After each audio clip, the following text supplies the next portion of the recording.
Said it by Lag Baimer. Those words. Okay, Chumash Rashi. What page are you on? 860. Chumash Rashi Parshas Behar-Bechukotai. Oh, Behar-Bechukotai, so it's not, one second, that's not 860. It's Shabbat and Vetach was yesterday. Yeah. 862. Okay. We are in chapter 25, verse 29. Okay, we're still speaking about the sabbatical year and the Jubilee year, and about property that is leased for that time when it's purchased from an ancestral property that is purchased. The ish and a person, yimkar, when he will sell Beis Moishav, he will sell his home, his resident home. In a walled city. So we learned that if you sell your field, so for 2 years, whoever you sold it to you, they must have they have the right to use the land for 2 years and make produce from it, produce from it. And now, and after 2 years, then you can purchase it, and then the Jubilee year it goes back, right, to the original owners. Now we're speaking about a home, and it's in a walled city. It's redemption. It can be redeemed, as opposed to the field after 2 years until the Jubilee year. Jubilee year goes back without repayment. But here, it's until the end of the first year of its sale. Yomim days will be its redemption. Rashi will pick up on that. Let's see. So a resident a home in a walled city, it's a home that's in a walled city, Mukefes Chayma, surrounded by a wall, from the days of Joshua, the son of Nun. And its redemption shall be Levish and Emar, since it says Besada concerning a field, that you're able to redeem it, Mishtei Shanim Ve'elach, 2 years after the sale and onwards, as I just mentioned, Kolzman Shiyirtze, whenever you wish, the original owner can repurchase, right? People did not sell land, they did not sell their home in the ancestral land of Israel because it was given as an inheritance based on the tribe, based on the family, and within the tribe, and therefore it was meant to be yours. But if you became poor and you needed to sell it, so you could redeem it. So here, as he says, if it was land, then anytime after 2 years, it was Seich Shtei Shanim Harishonim, but within the first 2 years of Seleni Yachol Legola, he's not able to redeem it. So now the Torah had to come and specify if it's a house in a walled city, Shehu Chiluv, that it is the opposite, because if you want to redeem it, in the first year of sale, you're able to redeem it. But after this point, in a Gayala, you're not able to. So just brief some of the the rationale behind it. A field is for the produce, for the agricultural produce that you'll get from it. So a person purchase it, give him 2 years that he can make some benefit from it. But a home, if you're not going to purchase it within the first year, the original owner, a person needs a home, so they're going to find a home. So you get within the first year. After a year, you gave up. That's it. I mean, you didn't really give up. The Torah is saying you got to have a home.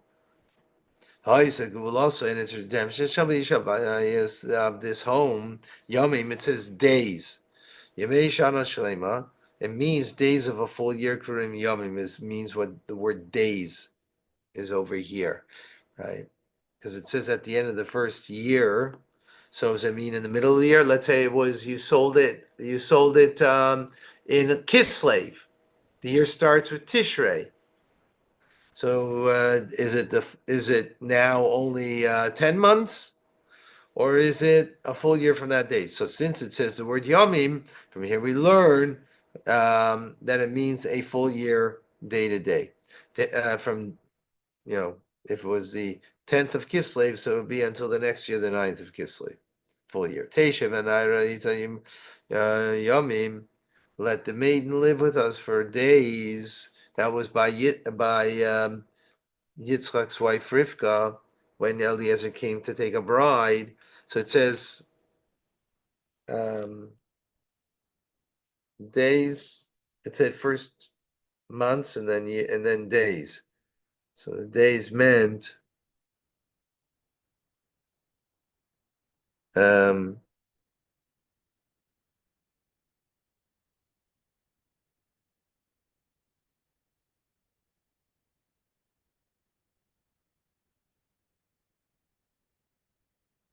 days are 10. So the days was a year and the 10 was 10 months.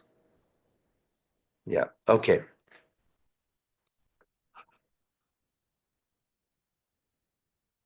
30. And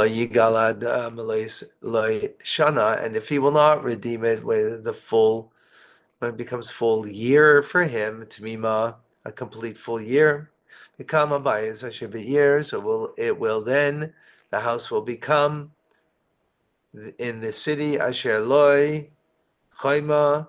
Okay, we're gonna, interesting over here. Asher Loi Chaima, of which it has a wall to it, although it's written Loi with a Aleph, meaning it doesn't have a wall.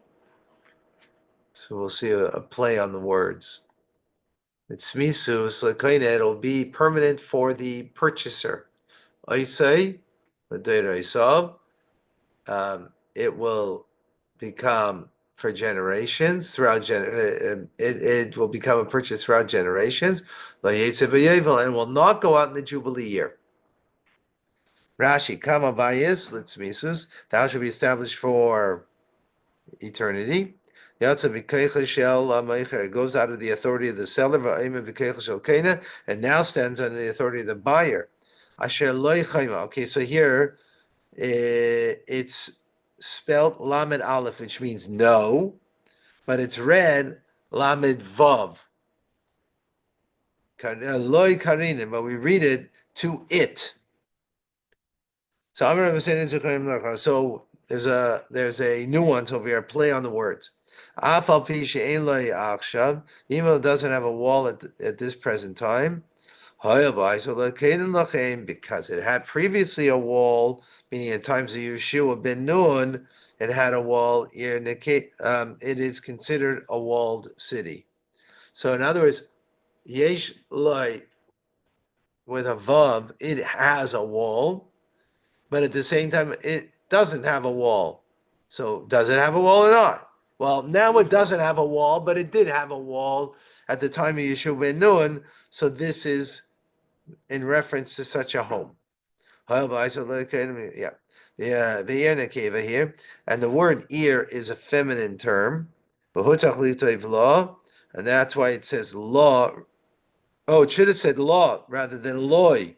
But since it had to say not, bifnim inside of the written text, tichul loy b'maseres. So the word loy, which is masculine, is the way it was written. Said that one falls in the other, meaning the loy and the lo. Lamed Vav is the way it's understood, not the way it's written. It's written Lamed Aleph. Yes. No, that's not what he's asking. No, what that he's saying on the word ear is feminine. Lamed Hey, should have said Lamed Hey, because Right. ear is feminine. Right. But Exactly. you said, instead it says Lamed Loy, it doesn't say Loy, it says Lamed Aleph, not Lamed Vav. Well, they're pronounced both the same way. They're both Loy, exactly. they're pronounced the same way. That's why they're using it, even though that would be masculine, Right. because the sound is right.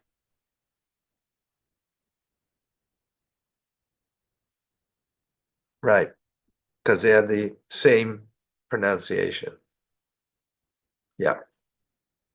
Okay. Obi obate hachatzeres, and the chatzeres, the courtyards.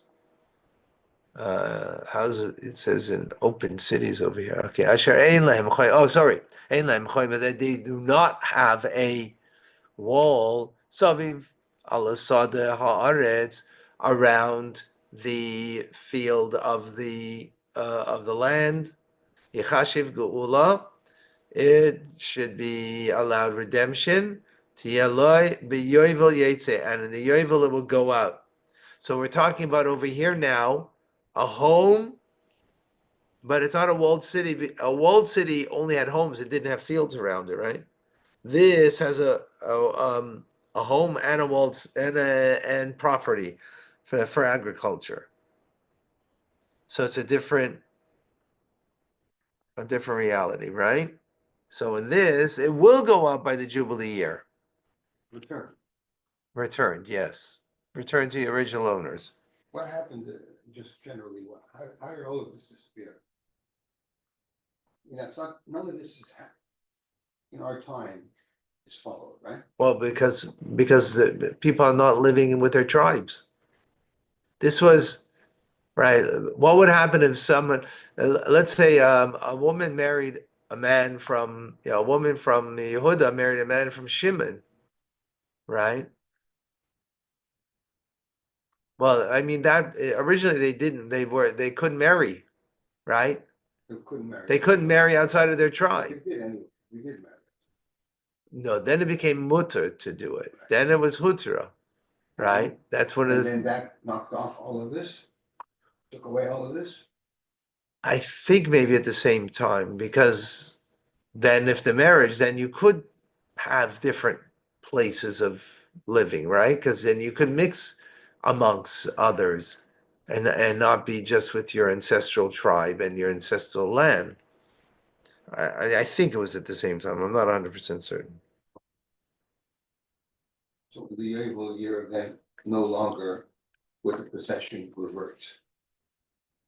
The Yovel didn't exist, I think, in the entire second holy temple. I think it was only in the first temple, and even then it stopped at a certain point. Maybe because I'm not certain. You know what? That we have to look into. Okay, Bate Chatzeres, Rashi in 31. The houses that are in the yards, Kitarguma understood, according to Unkeles, Hatzchaya, which means Ayaris Psuches, open towns, Me'ein Chaima, without a wall. Behar-Bechukotai yesh, and there are many examples of this word used in this manner. Sefer Yeshua in the book of Joshua, that the walled cities and their open towns, and elsewhere it also says their open towns and their cities. Next Rashi, al stay ha'aretz yechashiv, it should be considered like a field of land. Harehem kisodes. This is like a regular field. Shenigolim, that they're redeemed out of the yovel until the yovel year. The yotzim v'yovel abaylim, and they go out from the buyer, and go back to the original owner at the 50th year, the Jubilee year. If they are not redeemed. In other words, you can redeem it and buy it back within the 50-year period, or within the Yovel, not 50-year period, within the Yovel Jubilee period. But if you didn't, it goes back to you at the end of 50, at the end by the Jubilee year. Geula tiyeloi, it should have a redemption miyad, immediately. If the original owner wants to redeem it, can redeem it immediately. Obazen, in this respect, Yafa Keche, the rights of the original owner is greater because from the power of the fields themselves. Right? Sheasoda is saying Nigolim because the field, if it's a field without a home, it's redeemed ad shtei shanim only until 2 years. After 2 years, right? You can redeem it. But this could be redeemed immediately because it's a home, and therefore you get it immediately and any time thereafter till the Jubilee year. It goes out by the Yovel, Bechinam, without payment. 32. We don't have the Yovel, we don't have the 50-year today. For many centuries, we don't have it. Right. We don't know what it is.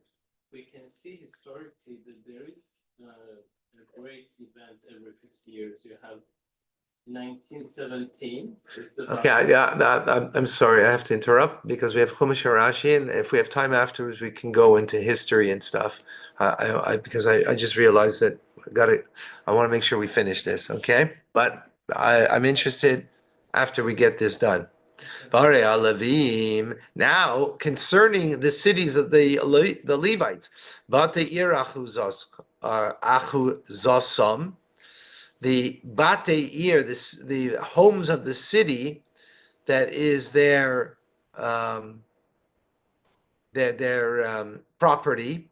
Geula Sailam. It's a eternal redemption. I mean, it's unlimited rights. The Levim for the Levites.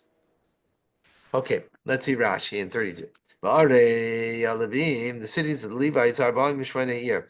The Levites had 48 cities. Shenit Nolam was given to them. And what is the verse saying? Geula Zoilam. It's eternal redemption. Goel Miyad. Maybe redeemed immediately. Even before 2 years. If they sold a field, they say him from among their fields, and as soon as them that's given to them, Alpaim Amma, with the 2,000 Amma, Sabivarim. They got cities, and around their cities, the verse tells us that they got 2,000 Ammas, which is about 3,000 feet, around the city that was for them to use for produce, to grow things, right? So you would think that maybe then they wouldn't get it right away, right? They would have to wait 2 years for such a field, and then they could redeem it. No, they get it right away. Excuse me. Or if they sold a house that was in a walled city, they are able to redeem it forever. And it does not become the absolute property of the buyer, right, without any further possible redemption. Let's say Shana at the end of the year, as in the case of a non-Levite house in a walled city. Interesting. So a Levite can redeem anything. Okay, 33. And if someone purchases property from the Levites,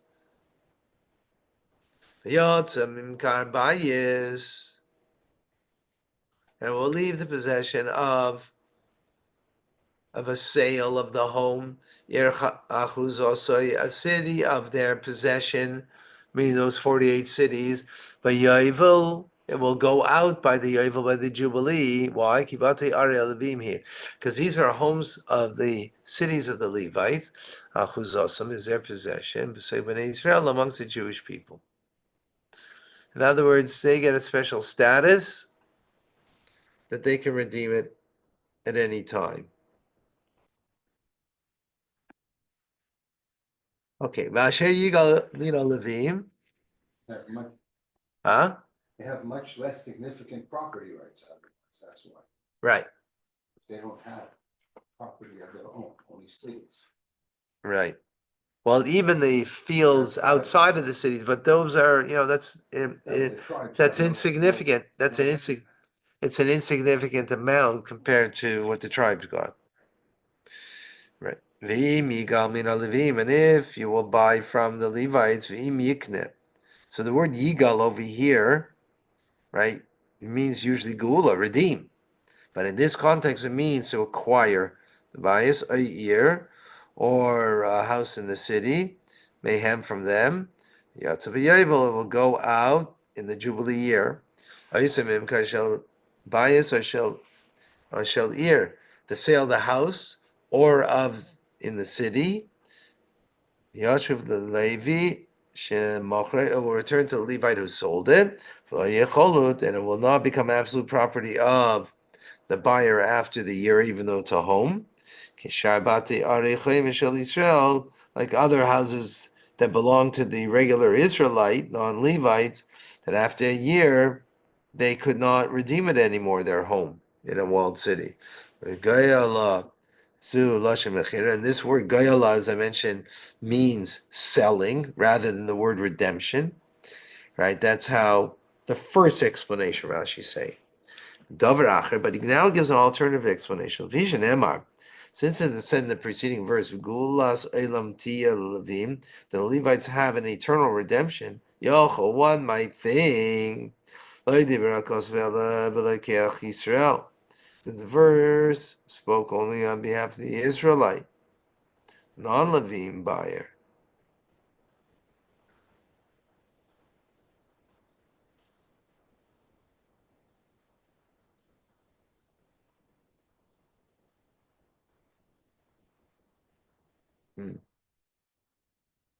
Sorry, 1 second. So Yochel, I might think that the verse is speaking about only of an Israelite non-Levite buyer.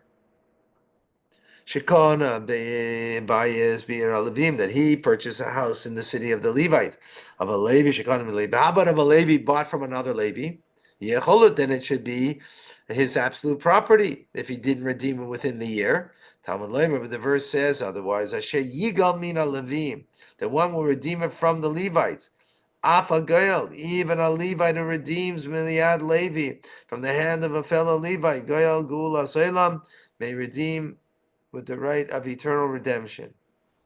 In other words, it says from the hand of the Levite, not that an Israelite did it. So even if a Levite did, you might say a Levite who bought it in the city of the Levites, so why shouldn't he get it? No, the verse says otherwise. Yatim Karbayis, and selling the house in the city of his ancestral heritage shall go out. Mitzvah. This is a different commandment. What's the commandment?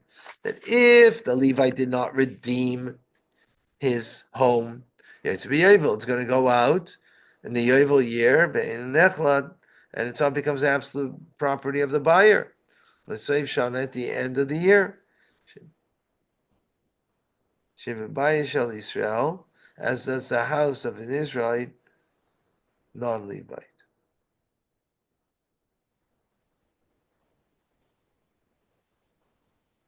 Okay. Next Rashi. Kibate. Kibate Ariel Levim Achuzasam, because the houses, the Levite cities, that is their ancestral heritage, because they didn't have an estate of fields and vineyards, but they had cities to live in. And the open grounds, right? The open grounds were not vast fields to make produce. Therefore, Haim Lahem Malkum Sadis. The cities are to the Levites in place of fields.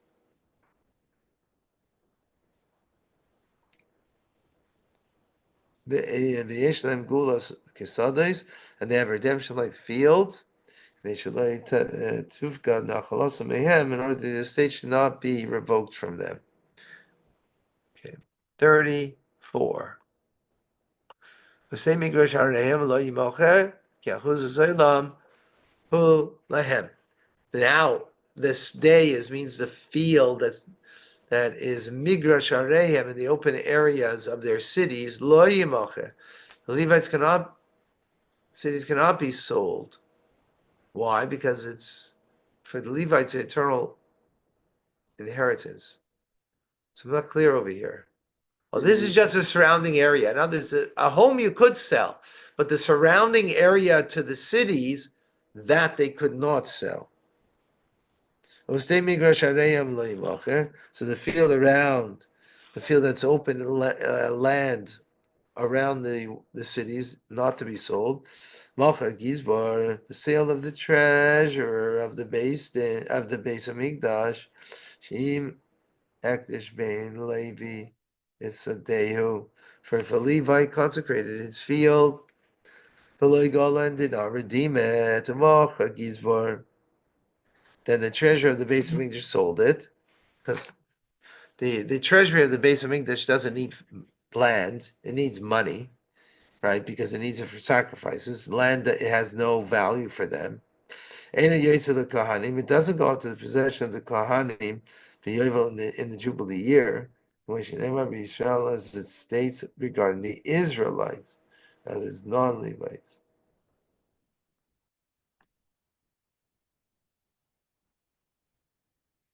Imacha is a sada, and if the Israelite, and it, and with right to the Israelite and non-Levite, Imacha is a sada, the treasury had sold the field consecrated by an Israelite, Lishacha to another person, other than the original owner, Lo Yigaloi, you cannot redeem it anymore. About Ben Levi, but the Levite can redeem forever.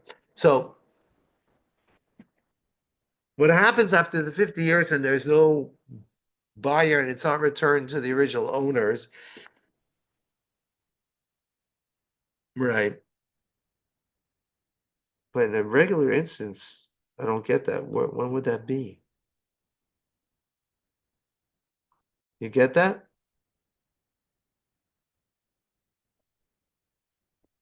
A Levite if he didn't redeem it. So what are we saying? Right, the Yovel,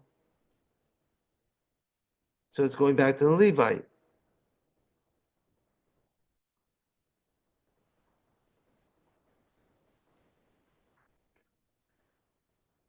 Talking about the field, right? Yeah.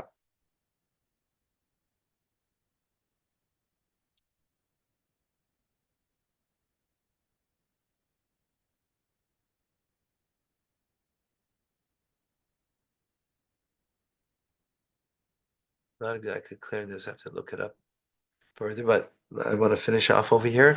So let's go to 35. Just have a few more psukim. We can get it done. Kiyamu chachicha. When your brother becomes poor, destitute. Omata yada imach, and his hand went down, faltered. Translates over here. Yechazakta boy. You have to strengthen him. Ger, the foreigner, Toishav, and the dweller, V'chaimach. He must live with you. Let's see Rashi. So it looks like we finished now with the Jubilee year and about the lands, the ancestral lands. Now we're going into taking care of the poor.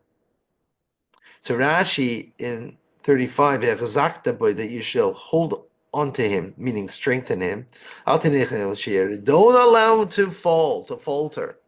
And fall. Because then it becomes difficult to raise him up. But you have to strengthen him. When his hand is faltering, meaning when his fortunes begin to turn for the worse. Don't wait till he becomes really poor and destitute. Don't do that. What is this comparable to? To a burden that's on a donkey. The donkey is still standing in its place, but it's beginning to slip off. So one person can grab hold of it. There's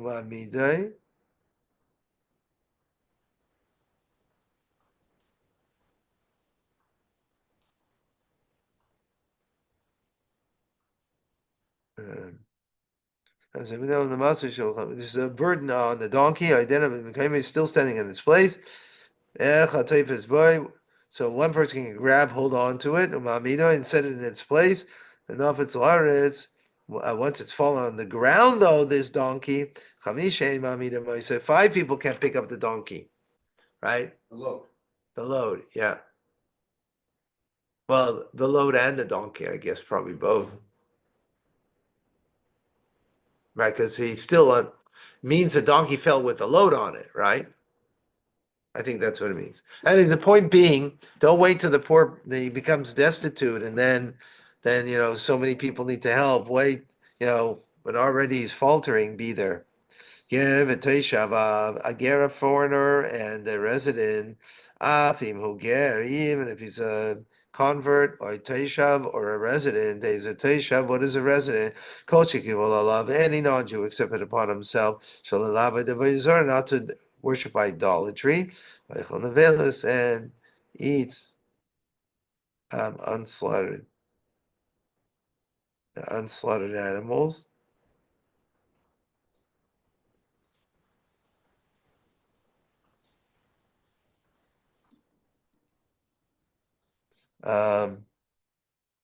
Sorry. So yeah, he's not, and he doesn't, and he undertakes not to eat slaughtered carcasses, unslaughtered carcasses rather.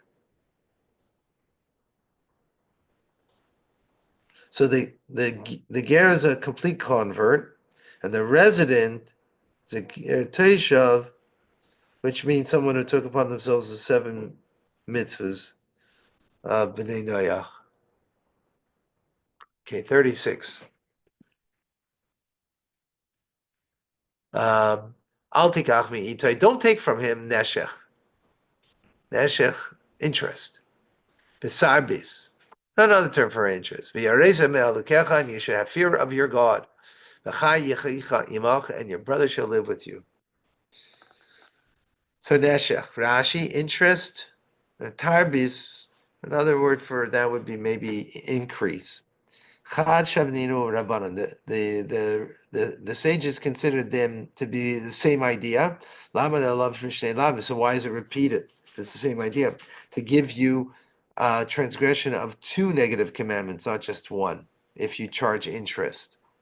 And you should have fear of your God. If you should die to Shalada, because a person's mind is they're attracted to interest. The kasha lifreis and it's difficult to separate yourself from, that your money shouldn't earn you money, right? The person will then kind of make it permissible for them to give license that they could give money to a fellow Jew in interest, because of his funds, that were unproductive while they're in the borrower's possession. In other words, I have money, it can earn me money. And now I'm going to lend it to somebody? Why shouldn't that earn me? Okay, I'll take less, but it should earn me. So that's what you're going to be made ahead to. You're going to give permission, license to yourself to do it. Therefore, the Torah had to say, you should have the fear of God upon you. God knows what you're doing. Or the verse is speaking about when one hangs his funds on a non-Jew, meaning one who falsely claims that his money belongs to a non-Jew. I'll tell my money belongs to Jack, to Jimmy. He's saying that in order that he can lend it to a Jew for ribis with interest, or is it davar? Now this is a matter of moser, the liba shel adam, that's given over to the heart of the person, right? We don't know what's going on in his heart. God does though. In his thoughts, that's why it says here, you should fear God. 37. Your money, don't give to him with interest, or marbis with increase.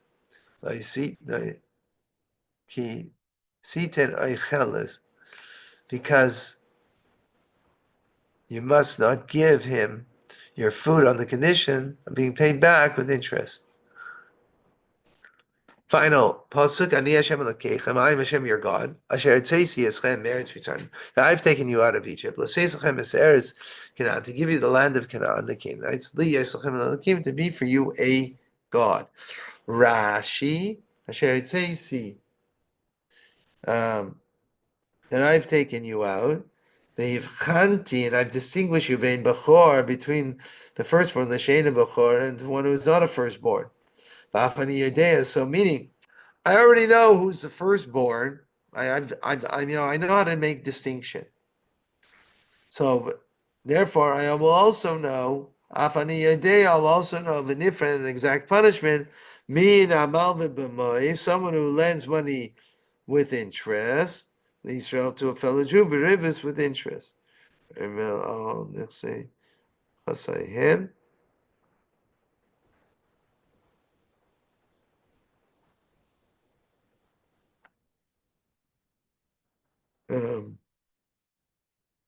So I will exact punishment from him. Someone who lends with money, Israel to a fellow Jew.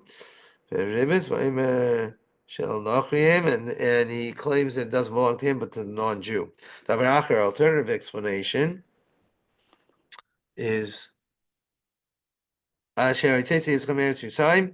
Now I have taken you out of the land of Israel, Manas, on conditions that you should accept upon yourself mitzvah, my commandments.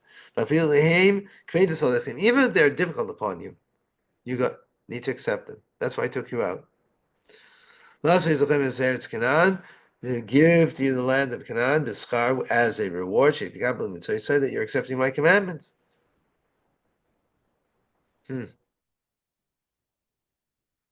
Interesting that he calls it a reward,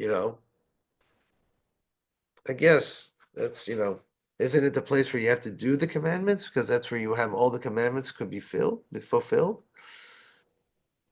That I should be for your God. Shekol Hadar Be'eretz Yisrael. Whoever resides in the land of Israel, Ani Elohim, I'm a God to him.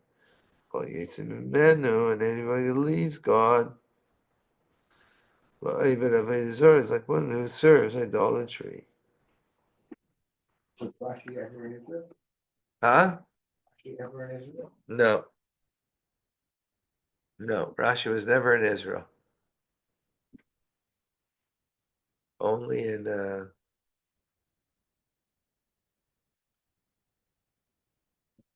yeah.